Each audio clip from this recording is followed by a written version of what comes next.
जिस चीज़ का डर था वही हुआ दोस्तों। आप देखेंगे तो मैंने इस स्टॉक के ऊपर एग्जैक्टली लगभग आप एग्जैक्टली आप कह सकते हैं 1 सवा महीने पहले वीडियो बनाया था और उस पे मैंने जो बातें कही थी कि जो ऑरबिंदो फार्मा का स्टॉक है उस पे मैंने तमाम चीज़ें कही थी। लेकिन एक चीज़ जो ऑरबिंदो फार्मा में मैंने कहता चला आ रहा हूँ और जो अब सत्य भी होता दिखाई दे रहा है, मैंने कहा है कि बड़ी अजीब मैनेजमेंट है इसकी। और वो निवेशक जो रिस्क नहीं लेना चाहते हैं, वो निवेशक जो आप कह सकते हैं मैनेजमेंट को लेकर के बहुत ज़्यादा सजग रहते हैं, या जब तक मैनेजमेंट कोई बहुत ज़्यादा टॉप क्वालिटी की ना हो जाए तब तक उस पर निवेश नहीं करते हैं, तो उन्हें इस स्टॉक से दूर रहना चाहिए। बहुत वॉलेटाइल स्टॉक है, आप कह सकते हैं हाई बीटा स्टॉक है। लेकिन पिछले अगर आप 1 से 6 महीने से 1 साल देखेंगे ऑरबिंदो फार्म में, तो एक जो प्रॉब्लम बहुत ज़्यादा परसिस्टेंट नज़र आ रही है और जो लगातार बढ़ती चली जा रही है और जिसके कारण आज स्टॉक में एक भयंकर गिरावट, मोर देन 12% गिरावट देखने को मिली है, वो ये है कि जो वर्ड एक यूज़ एग्जैक्टली नहीं करना चाहिए। और मेरे कमेंट सेक्शन में एक यूज़र ने भी एक बात कही थी जो कि मैं उनसे अब 110% कह लीजिए उनसे इत्तेफाक रखता हूँ। जब मैंने ऑरबिंदो फार्मा की वीडियो बनाया था, कुछ इनकी प्रोडक्ट रिकॉल हुए थे, तमाम चीज़ें थी, तो उन्होंने कमेंट में मेरे एक यूज़र ने कहा था कि ये जो कंपनी है ये बहुत ज़्यादा लाइट ले रही है अपने निवेशकों को, और ये जो कंपनी है मैनेजमेंट भूल ही चुकी है मैनेजमेंट कैसे किया जाता है। और कईयों ने ये भी कहा, एक ने ये भी कहा था दोस्तों कि स्टॉक में निवेश नहीं ही करना चाहिए। और आज जो चीज़ें निकल के आई हैं अपने आप में शर्मनाक है दोस्तों, और लगातार चीज़ें बद से बदतर चली जा रही हैं। और मैं आपको बता दूं ऑरबिंदो फार्मा पिछले 2 दिन पहले अगर आप देखेंगे तो एक और new set of recall company ने किया है। तो ये चीज़ें लगातार खराब होती जा रही हैं दोस्तों। और आज कंपनी ने दोस्तों मुझे लगता है कि एक बहुत ही ज़्यादा इंपॉर्टेंट जो अपना सपोर्ट था वो भी तोड़ दिया है दोस्तों, ठीक है। और मोर देन जो आप कह सकते हैं 12% की गिरावट ये स्टॉक दिखा रहा है जब मैं आपके सामने ये वीडियो बना रहा हूं दोस्तों। और अगर आपको पहले ही पता चल चुका होगा कि थंबनेल में, तो थंबनेल ने पहले ही मेरा नाम लिख दिया है। तो जी हाँ दोस्तों, बात करने वाला हूं मैं ऑरबिंदो फार्मा की दोस्तों। स्टॉक 12% से ज़्यादा टूट रहा है दोस्तों जब मैं आपके सामने ये वीडियो बना रहा हूं।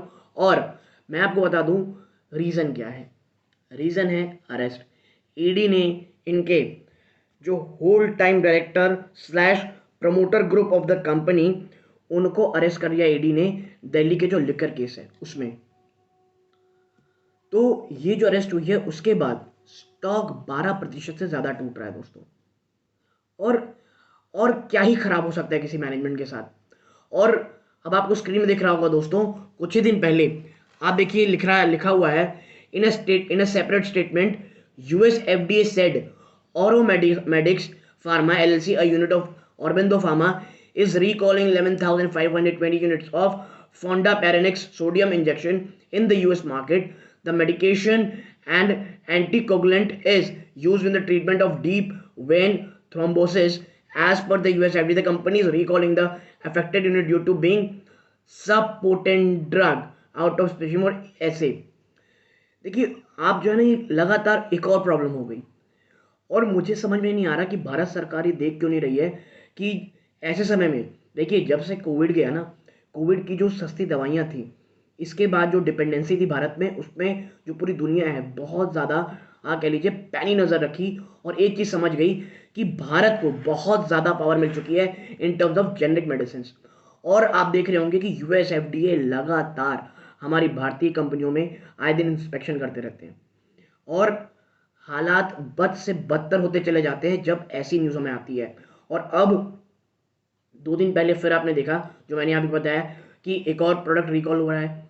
इससे कुछ महीने पहले 23-24 अक्टूबर को भी दोस्तों देखेंगे आप, 23 अक्टूबर को तो भी एक रिकॉल आया था कंपनीज का और कि प्रोडक्ट को वापस बुलाना पड़ा था। तो ये चीज़ लगातार खराब हो रही है। और मैं आपको बता दूं ये इंटरनेशनल जो छवि है भारत की, ये लगातार खराब हो रही है इन फार्मा सेक्टर। और ऑरबिंदो फार्मा तो मुझे लग रहा है दोस्तों भूल गया है कि कैसे काम किया जाता है। I don't know, I mean आप कह सकते हैं भाई एक जगह गलत होंगे, 2 जगह गलत होंगे, ये तो तमाम जगहों पे गलत होते चले जा रहे हैं। निवेशक का मजाक बना के रख दिया गया है। भाई निवेशक क्या करे, छोड़ दे क्या आपके जब निवेश करता है तो कुछ सोच समझ के निवेश करता है कि भाई कंपनी अच्छी होगी, कंपनी की मैनेजमेंट अच्छी होगी। आप आ करके तुरंत बोल देंगे भाई हम हर जो घिसा पिटा कह लीजिए स्टेटमेंट आता है तमाम कंपनीज का, और ऑरबिंदो फार्मा तो मुझे लगता है ऑटो रिप्लाई में कर दिए होंगे। आई एम सॉरी टू से, बट हमेशा यही आता है भाई हम हाई स्टैंडर्ड फॉलो करते हैं, हम कम्युनिकेशन में डायरेक्ट लगे हुए हैं। आई नो फार्मा कंपनी में अगर आप निवेश करते हैं तो इस चीज़ की प्रॉब्लम रहती है, इस चीज़ का खतरा हमेशा रहता है कि भाई यूएसएफडी की इंस्पेक्शन कुछ ऑब्जर्वेशन आती रहेंगी। लेकिन ये चीज़ अब लगातार सिर्फ ऑब्जर्वेशन ही नहीं, आप तो पूरा पूरा प्रोडक्ट ही रिकॉल कर रहे हैं लगातार, और ये चीज़ बहुत ज़्यादा खराब है। और इसका नुकसान सीधा सीधा निवेशकों को होता है, आपके और मेरे जैसे निवेशकों को। और वो निवेशक जो ऊपरी स्तरों पर निवेश किए होंगे दोस्तों, आप समझ सकते होंगे उनकी हालत क्या होगी।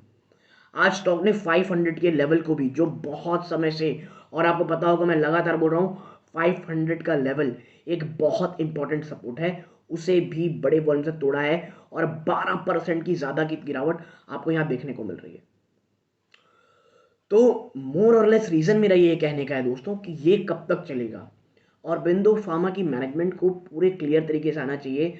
और देखिए लेकर जो केस है उसमें आना मुझे कोई उतनी बड़ी, देखिए सडन रिएक्शन है 12% गिरावट हो, इट्स ओके, बट ये ऑरबिंदो फार्मा की मैनेजमेंट को कुछ समझना पड़ेगा कि आप क्लियरली आइए और समझाइए। आप भले टीवी में आइए, तमाम जगहों पे आइए, क्लियरली बताइए कि भाई प्रॉब्लम आखिर क्या है, क्यों हर 2-3 महीने में आपके प्रोडक्ट रिकॉल होते हैं, क्यों आपको लगातार ऑब्जर्वेशंस आते रहते हैं, ऐसा हो क्यों रहा है, और निवेशक इतना ज़्यादा सफ़र कर रहा है इन चीज़ों में जिसकी कोई हद नहीं है दोस्तों। और आज तो आपने देखा ऑरबिंदो फार्मा 12% से ज़्यादा टूट चुका है, जो एक 500 का लेवल था उसको तो छोड़िए, 475 से नीचे ट्रेड कर रहा है ये स्टॉक दोस्तों। तो जो कि एक आप कह सकते हैं बहुत बहुत नेगेटिव न्यूज़ है दोस्तों। तो मेरे हिसाब से हमें देखना ही होगा कि ये निगेटिविटी क्या Q2 के नंबर के बाद और बढ़ती है, ठीक है। और जो ये स्टॉक है दोस्तों, आप कह सकते हैं आज बहुत बड़ी गिरावट दिखा रहा है निवेशक। और मैं आपने पुरानी वीडियोस में एक ही बात कहा था कि 500 का लेवल बहुत ज़्यादा स्ट्रांग है, अगर ये टूटता है तो क्लोजिंग बेसिस तो एक बड़ी गिरावट आ सकती है। मुझे लगता है कि स्टॉक तोड़ने के साथ साथ इकट्ठा बड़ी गिरावट दिखा चुका है।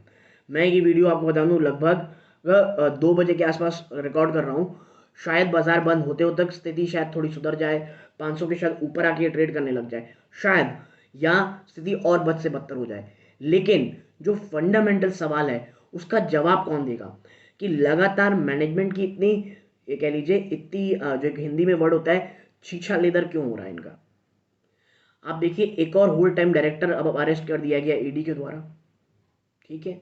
और ये बहुत ही ज़्यादा हाई प्रोफाइल केस है दोस्तों, ऐसा कोई छोटा मोटा केस नहीं है। आप सबको पता होगा अगर आप न्यूज़ को ट्रैक करते हैं या न्यूज़ चैनल देखते हैं तो जो दिल्ली का लेकर केस है ये कितना बड़ा है, लगातार गिरफ्तारियों समझ में आ रहा है, और ये एक और प्रॉब्लम आ गई है। और आपका कल ही आपकी न्यूज़ आई थी जो मैंने आपको पहले बताया कि भाई यूएस एफडीए जो ऑरोमेडिक्स फार्मा है, जो कि एक और बिंदो फार्मा की दोस्तों एक यूनिट है, उसके भी प्रोडक्ट को रिकॉल कर दिया गया है। तो निवेशक क्यों और कब तक इतना सफर करेंगे, आखिर आप कब क्लियरली सामने आओगे। और अक्सर निवेशक और खास करके रिटेल निवेशक ही सबसे ज़्यादा के लिए सफ़र करता है, और इसमें तो तमाम निवेशक के लिए सफ़र किए दोस्तों जिन्होंने भी और बिंदु फार्मा में भरोसा किया एज ए निवेशक दोस्तों। तो ये जो वीडियो दोस्तों ये मेनली बताने के लिए था कि आखिर कब तक रिटेल निवेशक बेवकूफ़ बनता रहेगा दोस्तों, आखिरी में लॉस आपको और मेरे जैसा होता है। और ये कुछ ऐसी चीज़ें जिसको पता नहीं लगाया जा सकता, ना आप पता लगा सकते ना मैं पता लगा सकता हूँ। अब किसे पता था कि उठा ली जाएगी पुलिस। तो ये चीज़ें हैं जो हमें कह लीजिए अक्सर स्टॉक मार्केट जब आप निवेश करते हैं, जो ये कहा जाता है investors are subject to market risk, investor, ठीक है। तो ये प्रॉब्लम है दोस्तों। तो investment are subject to market, investors नहीं दोस्तों, investment are subject to market risk. अब मैं फुल फ्लो में निकल गया, बट जो मेन है दोस्तों वो यही है कि आखिर रिटेल निवेशक कब तक ये काम करेंगे। और मुझे लगता है सेबी को भी अब कुछ बड़े कड़े कदम उठाने चाहिए, क्योंकि दोस्तों बहुत हो चुका है, खास करके ऑरबिंदो फार्मा से तो बहुत बहुत निराश हूँ इस बात से दोस्तों मैं। आप देखेंगे कंपनी के आएंगे और कह लिए ऑफिशियल स्टेटमेंट कि भाई हम हाईएस्ट प्रायोरिटी रखते हैं अपने निवेशकों की, this and that, but in the end of the day पैसे लूज हो चुके हैं, निवेशकों के पैसे बर्बाद हो चुके हैं, निवेशक आर इन ह्यूज लॉसेस। और लॉस कब रिकवर करेगा ये भी ये भी दिखाई नहीं दे रहा दोस्तों। तो यदि आपको मेरी एनालिसिस पसंद आई हो प्लीज़ वीडियो को लाइक कीजिए, चैनल पहली बार आए हैं सब्सक्राइब ज़रूर कीजिएगा, कमेंट बॉक्स में बताइए कि औरबिंदो फार्मा में क्या आप लॉस में हैं, और अगर हैं तो आप आगे क्या देखते हैं एज ए मैनेजमेंट दोस्तों, क्योंकि ये बहुत ही पथेटिक कंडीशन मुझे दिख रहा है and I am really sorry but this is pretty bad, this very bad. तो ये इस वीडियो का अंत है। जय हिंद दोस्तों।